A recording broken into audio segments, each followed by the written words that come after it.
तूफान हमेशा आपको गिराने नहीं आते। कई बार परमेश्वर उन्हीं तूफानों के बीच आपके अंदर एक नया इंसान बना रहे होते हैं। तो आइए जानते हैं तूफानों के पीछे के कुछ कारण। पहला कारण है क्योंकि कुछ तूफान हमें परमेश्वर के और करीब लाने के लिए आते हैं। अक्सर इंसान तब तक परमेश्वर को पूरी गहराई से नहीं खोजता जब तक उसका अपना सहारा टूट नहीं जाता। जब जीवन आसान होता है, जब सब कुछ हमारे अनुसार चल रहा होता है, तब प्रार्थना छोटी हो जाती है, बाइबल दूर हो जाती है और दिल धीरे धीरे संसार में उलझने लगता है। लेकिन फिर अचानक कोई तूफान आता है, रिश्तों में दर्द, आर्थिक परेशानी, बीमारी, धोखा, अकेलापन या ऐसा संघर्ष जिसे कोई इंसान समझ नहीं पाता, और वही तूफान इंसान को घुटनों पर ले आता है। जिस व्यक्ति के पास पहले परमेश्वर के लिए समय नहीं था, अब वही रातों में रोकर प्रार्थना करता है। अब वही बाइबल के हर वचन में उम्मीद खोजता है। अब वही कहता है, हे प्रभु, मुझे आपकी ज़रूरत है। कई बार परमेश्वर तूफान इसलिए नहीं रोकते क्योंकि वे जानते हैं कि यही तूफान हमें उनसे जोड़ रहा है। जैसे एक खोया हुआ बच्चा डर के समय अपने पिता को कस कर पकड़ लेता है, वैसे ही कठिनाइयां हमें परमेश्वर के और करीब ले आती है। बाइबल में भी जब चेले समुद्र के तूफान में फंसे, तब उन्होंने यीशु को पुकारा। यदि समुद्र शांत रहता तो शायद वे यीशु की सामर्थ्य को उस गहराई से कभी न देख पाते। कभी कभी परमेश्वर तूफान को इसलिए अनुमति देते हैं ताकि हम केवल उनके आशीष को नहीं बल्कि स्वयं उन्हें खोजें, क्योंकि परमेश्वर का सबसे बड़ा उद्देश्य सिर्फ हमारी समस्या खत्म करना नहीं बल्कि हमारे दिल को अपने और करीब लाना है। दूसरा कारण है परमेश्वर हमारा विश्वास मजबूत कर रहे होते हैं। विश्वास केवल शब्दों से मजबूत नहीं होता, विश्वास परीक्षाओं से मजबूत होता है।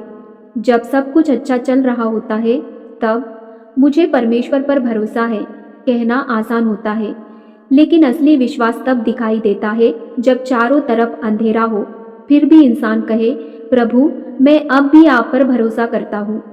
परमेश्वर जानते हैं कि बिना परीक्षा के विश्वास गहरा नहीं बनता।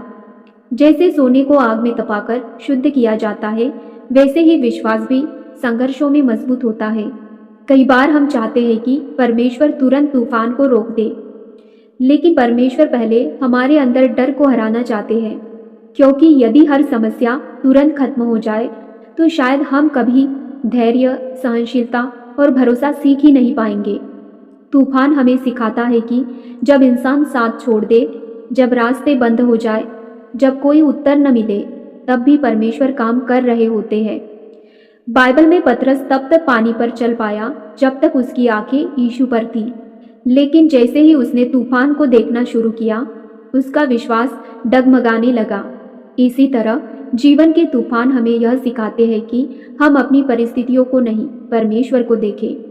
कभी कभी परमेश्वर तूफान को तुरंत इसलिए शांत नहीं करते क्योंकि वे चाहते हैं कि हमारा विश्वास परिस्थिति पर नहीं, उनकी उपस्थिति पर टिका रहे। और याद रखिए, कमजोर विश्वास आराम में पैदा होता है, लेकिन अटल विश्वास संघर्षों में जन्म लेता है। तीसरा कारण है तूफान हमारे अंदर छिपी कमजोरी दिखाते हैं। जब जीवन शांत होता है, तब इंसान अक्सर खुद को बहुत मजबूत समझता है। उसे लगता है कि उसका विश्वास अटल है, उसका धैर्य मजबूत है और वह हर परिस्थिति संभाल सकता है। लेकिन तूफान आने पर दिल की असली हालत सामने आने लगती है। कठिन समय दिखाता है कि हमारे अंदर कितना डर छिपा है, कितना गुस्सा है और कितना भरोसा वास्तव में परमेश्वर पर है। कई बार इंसान सोचता है कि वह पूरी तरह परमेश्वर पर निर्भर है, लेकिन जैसे ही परीक्षा आती है, वह चिंता, डर और निराशा में टूटने लगता है। तूफान हमारे चेहरे नहीं, हमारे दिल को उजागर करते हैं।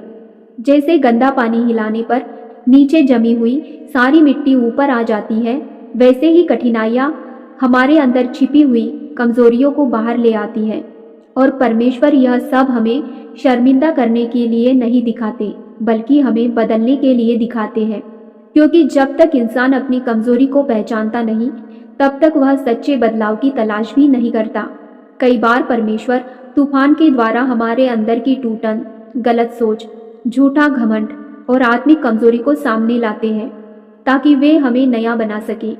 बाइबल में जब चेले तूफान में डर गए, तब यीशु ने उनसे पूछा, तुम्हारा विश्वास कहाँ है? वह प्रश्न केवल समुद्र के बारे में नहीं था, वह उनके दिल की स्थिति के बारे में था। इसी तरह हमारे तूफान भी कई बार हमें हमारी आत्मिक हालत दिखाते हैं। कभी कभी सबसे बड़ी समस्या बाहर का तूफान नहीं होता, बल्कि अंदर का डर होता है, और परमेश्वर बाहर के तूफान को इस्तेमाल करके हमारे अंदर के तूफान को ठीक करना चाहते हैं। चौथा कारण है, परमेश्वर का समय हमारा समय नहीं होता। इंसान हमेशा तुरंत उत्तर चाहता है। हम चाहते हैं कि जिस दिन हम प्रार्थना करें उसी दिन समस्या खत्म हो जाए। जिस दर्द में हम रो रहे हैं, परमेश्वर उसे तुरंत हटा दे। लेकिन परमेश्वर समय को हमारे जैसे नहीं देखते। हम केवल आज देखते हैं, परमेश्वर हमारा कल भी देखते हैं। कई बार जो देरी हमें समझ नहीं आती, उसी देरी के पीछे परमेश्वर की बड़ी योजना छिपी होती है। हम सोचते हैं, प्रभु आप अभी क्यों नहीं कर रहे? लेकिन परमेश्वर जानते हैं कि यदि कुछ चीजें समय से पहले मिल जाए तो वे आशीष नहीं, बोझ बन सकती हैं। किसान भी बीज बोने के तुरंत बाद फसल नहीं काटता। बीज को मिट्टी में समय देना पड़ता है, बारिश, धूप और मौसम से गुजरना पड़ता है, तभी वह मजबूत फसल बनता है। इसी तरह परमेश्वर भी कई बार हमारे जीवन में काम कर रहे होते हैं। पांचवा कारण है, कुछ तूफान हमारी गवाही बनने वाले होते हैं। हर दर्द केवल दर्द बनकर नहीं आता, कुछ दर्द भविष्य की गवाही बनकर आते हैं। आज जिस संघर्ष से आप गुजर रहे हो सकता है कल वही किसी टूटे हुए इंसान को जीने की उम्मीद दे दे। कई बार हम परमेश्वर से पूछते हैं, प्रभु आपने मुझे इस रास्ते से क्यों गुजरने दिया?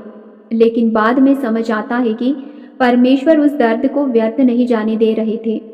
जो आंसू आज अकेलेपन में बह रहे हैं, कल वही किसी और की हिम्मत बन सकते हैं, क्योंकि जिस व्यक्ति ने खुद अंधेरा देखा हो, वही सच्चे दिल से किसी और को रोशनी का रास्ता दिखा सकता है। परमेश्वर कई बार हमें तूफानों से इसलिए गुजरने देते हैं ताकि हम केवल वचन सुनने वाले नहीं, बल्कि जीती जागती गवाही बन जाए। जब कोई इंसान आपको यह कहते सुनेगा, हाँ मैं भी टूटा था, मैं भी निराश था, मैं भी हार मान चुका था, लेकिन परमेश्वर ने मुझे संभाल लिया, तब आपकी कहानी उसके दिल में विश्वास पैदा करेगी। बाइबल में भी बहुत से लोग पहले संघर्षों से गुजरे, तब जाकर उनकी जिंदगी दूसरों के लिए गवाही बनी। यूसुफ को कुएं, गुलामी और जेल से गुजरना पड़ा, तब जाकर लोग देख पाए कि परमेश्वर कठिन रास्तों में भी विश्वास योग्य है। दाऊद ने जंगलों और लड़ाइयों का सामना किया, तब जाकर वह दूसरों को यह सिखा पाया कि प्रभु मेरा चरवाहा है, मुझे घटी न होगी। यदि परमेश्वर आपको किसी तूफान से गुजरने दे रहे हैं, तो संभव है कि वे आपकी कहानी के द्वारा किसी और की जिंदगी बचाना चाहते हैं, क्योंकि कभी कभी सबसे शक्तिशाली संदेश मंच से नहीं आता, वह एक ऐसे इंसान की जिंदगी से आता है जो टूटकर भी परमेश्वर पर बना रहा। छठा कारण है, परमेश्वर सिर्फ तूफान शांत नहीं करते, वे हमें भी बदलते हैं। अक्सर हम परमेश्वर से यही प्रार्थना करते हैं, प्रभु मेरी समस्या हटा दीजिए, यह दर्द खत्म कर दीजिए, यह तूफान शांत कर दीजिए। लेकिन कई बार परमेश्वर का उद्देश्य केवल परिस्थिति बदलना नहीं होता, वे हमारे अंदर कुछ बदलना चाहते हैं, क्योंकि परमेश्वर सिर्फ हमारे बाहरी जीवन की चिंता नहीं करते, वे हमारे दिल, सोच, स्वभाव और आत्मा को भी नया बनाना चाहते हैं। कुछ तूफान हमारे जीवन में इसलिए आते हैं ताकि हम पहले जैसे इंसान ना रहे। कभी कभी संघर्ष हमें नम्र बनाता है, कभी दर्द हमें दूसरों का दर्द समझना सिखाता है, कभी इंतजार हमें धैर्य सिखाता है, और कभी टूटन हमें पूरी तरह परमेश्वर पर निर्भर होना सिखाती है। यदि हर बार परमेश्वर केवल तूफानों को हटा देते, तो शायद हम कभी आत्मिक रूप से बढ़ ही नहीं पाते। जैसे मिट्टी को आकार देने के लिए कुम्हार उसे दबाता और घुमाता है, वैसे ही परमेश्वर भी कई बार कठिन परिस्थितियों के द्वारा हमारे चरित्रों को आकार देते हैं। उस समय दर्द होता है, समझ नहीं आता, आंसू भी आते हैं, लेकिन बाद में इंसान समझता है कि परमेश्वर उसे तोड़ नहीं रहे थे, वे उसे नया बना रहे थे। बाइबल में भी बहुत से लोग तूफानों से गुजरकर बदल गए। मूसा जंगल में बदल गया, पतरस असफलता के बाद बदल गया। अय्यूब पीड़ा के बीच और गहरा हो गया। परमेश्वर जानते हैं कि कुछ बदलाव केवल उपदेश से नहीं आते, वे संघर्षों से आते हैं। इसलिए कभी कभी सबसे बड़ा चमत्कार ये नहीं होता कि तूफान तुरंत रुक गया, बल्कि यह होता है कि तूफान के बीच भी आपका विश्वास जीवित रहा, आपका दिल परमेश्वर से जुड़ा रहा और आप पहले से ज़्यादा मजबूत बन गए, क्योंकि परमेश्वर केवल समुद्र को शांत करने वाले प्रभु नहीं है, वे टूटे हुए इंसान को नया बनाने वाले पिता भी हैं। तो आइए हम एक छोटी सी प्रार्थना करें। हे प्रभु यीशु, हर तूफान में मेरा हाथ थामे रखिए। जब मैं डर जाऊं तब मुझे अपनी शांति दीजिए। मेरा विश्वास कमज़ोर न होने पाए, बल्कि हर परिस्थिति में मैं आप पर भरोसा करती रहूं। मेरे दिल को मजबूत कीजिए और मुझे अपने और करीब लाइए। आमीन। अगर यह संदेश आपके दिल को छू गया हो तो वीडियो को लाइक करें, शेयर करें और चैनल को सब्सक्राइब ज़रूर करें, ताकि ऐसे आत्मिक संदेश और लोगों तक पहुंच सके।